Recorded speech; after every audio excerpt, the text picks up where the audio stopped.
Faruk Kibet na viongozi wengine wa Kenya Kwanza wameunga mkono ruwaza ya kitaifa ya baada ya 2030 wakisema kuwa itakuza taifa la Kenya. Faruk akiwaonya Wakenya dhidi ya kushirikiana na viongozi ambao wanaeneza siasa za kudunisha maendeleo na migawanyiko.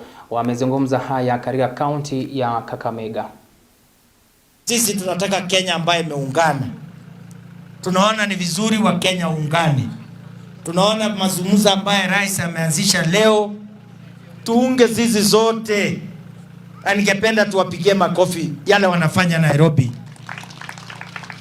Nataka watu ambaye wanafikiria Kenya beyond 2060.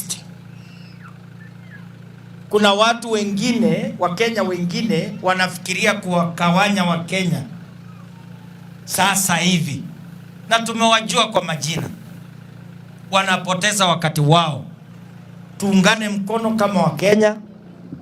Tuangalie watu wengine wa chini vile huyu chief wako ni wa chini, na tuone wengine ambayo wako na uwezo. Tuweze kuishi kama Wakenya bila kukawanya Wakenya.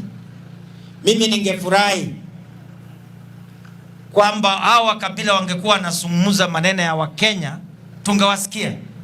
Shida kubwa wako naye, wanazungumza mambo ya ukabila. Wanataka wao wenyewe waongoze Kenya.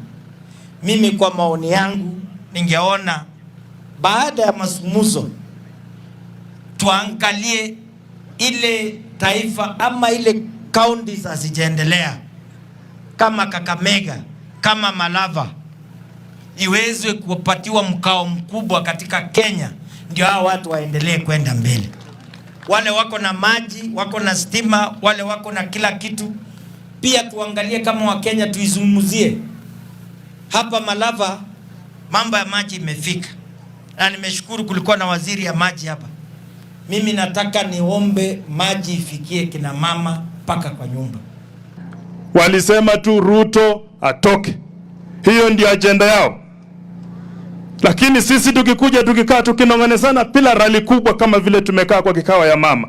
Tunanongonezana, na ukitoka hapa unatoka na neno moja, ukienda nyumbani inakusaidia kwamba serikali ina uwezo wa kukusaidia.